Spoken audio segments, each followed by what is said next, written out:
두 번째 큐브의 키워드는 무엇이라는 키워드를 가지고 왔습니다.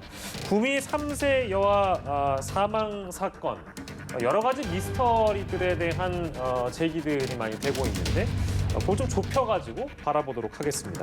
이게 알면 알수록 참 미스터리한 사건인데 의문점을 저희가 좀 좁혀본다면 어떻게 좀 정리해 볼 수 있을까요, 변호사님? 네, 지금 뭐 이 사건을 간단히 요약해도 쉽지 않아요. 예, 굉장히 복잡하기 때문에. 하지만 많은 시청자분들께서 기본적인 사실관계는 다 파악하고 계시다고 전제를 예. 하고요. 예. 지금 핵심은 정말 이 모녀지간에 비슷한 시간에 임신을 해서 각자 딸을 출산한 것이 맞느냐. 예. 그래서 정말 두 명이 태어난 게 맞는가 이 부분을 확인을 해야 되는 것이고요. 예. 그리고 또 유전자 검사 결과는 뭐 사실이라고 전제한다면 그렇게 두 명의 딸이 거의 비슷한 시기에 태어났다면 지금 확인된 거는 안타깝게 사망한 그 한 명입니다.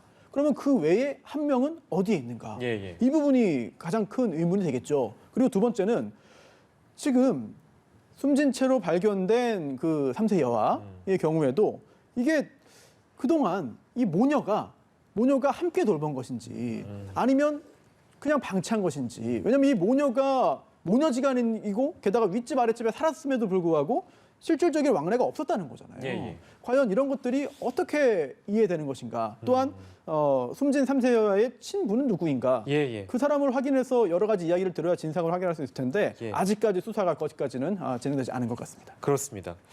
그러니까 의문점에 대해서 손수 변호사가 좀 좁혀서 설명을 해주셨는데 한두 가지가 아니고요. 일단 그리고 이 사건이 불거진 다음에 남편이 아내 석 씨가 임신하고 출산했는지 몰랐다. 이제 이런 취지로 발언을 했기 때문에 이것 또한 이해가 되지 않는 부분이 있어서 과연 남편의 그 진술, 신빙성 여부를 어떻게 좀 판단을 해야 될까요, 교수님? 일단 이제 두 가지로 볼 수 있습니다. 첫째는 본인이 알고도 모르는 척 했을 수가 있고, 예. 아니면 이제 두 번째는 진짜 모른다 이렇게 볼 수가 있는데, 사실 그 남편이 모를 수 있느냐라고 하는데 지금 경찰에서는 수사를 하는 그 과정에서 부부 간의 관계가 그동안에 상당히 소원해져 있었다.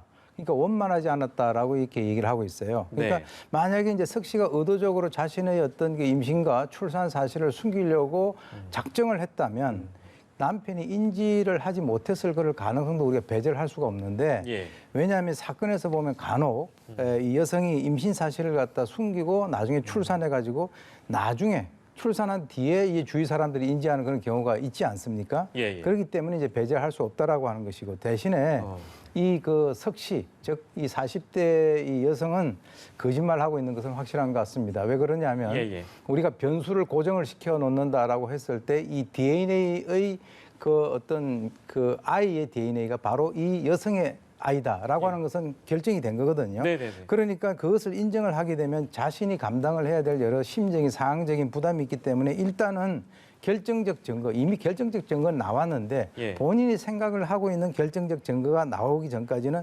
무조건 부인하는 그런 전략을 채택을 하고 있는 것으로 보입니다. 예. 그 방금 말씀 주신 그 석 씨를 상대로 프로파일러를 투입했다고 저희가 들었는데 인정을 지금 하지 않고 있는 상황이잖아요.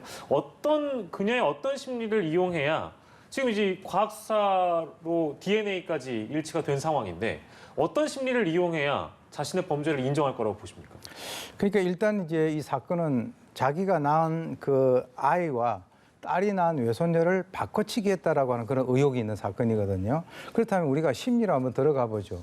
우리 일반인들은 잘 이해가 하시기 힘들겠지만 예. 왜 했느냐 하면 제가 봤을 때는 비뚤어진 모정, 즉 다시 말해서 딸이 낳은 자기 손녀에 대한 애정과 예. 자기가 직접 낳은 그 딸아이에 대한 애정 이 두 가지를 놓고 이 사람은 비교 선택을 했다라고 저는 그렇게 봅니다. 예, 예. 그런데 이제 이 시기가 굉장히 비슷했기 때문에 자신의 불륜을 감추고 난 뒤에 자기 아이를 딸을 시켜가지고 근처에서 기를 수 있다라고 하는 이 나름대로의 자기가 생각하는 그런 점들을 고려를 한 것이 아니냐. 왜 그러냐면 예, 예. 이 20대 딸 김 씨에게 자기 집 바로 그 3층에 있는 집을 갖다가 얻어준 사람도 이 석 씨고요. 네네. 그리고 이제 그 100일 때도 직접 자기가 할머니가 막 떡을 돌리고 그렇게 했단 말이죠. 그러니까 어떻게 보면은 평생 비밀로 가져갈 수도 있다라고 본인이 생각을 해서 잘못 판단을 했는데 그것이 딸이 서로 사인이 안 맞아가지고 돌발 상황이 났다. 즉 아이가 사망하는 사건이 발생을 해버렸다는 거죠. 제가 볼 때는 그렇습니다. 예, 그래서 지금 이 중요한 것이 이 주위에 있는 남자들에 대해서 DNA 검사를 했는데 안 나왔는데 예. 제가 볼 때는 이 DNA 검사가 지금 사귀고 있는 그 주위에 있는 내연남들이 아니고 예. 아이를 낳았을 때 2018년을 중심으로 해서 2017년에 사귀었던 바로 그 아이의 아버지를 찾아야 되는데 아, 예. 제가 볼 때는 경찰에서는 이 언론에서는 지금 현재 잘 모르고 있는 그 사실을 가지고 지금 수사를 하고 있는 것 같아요.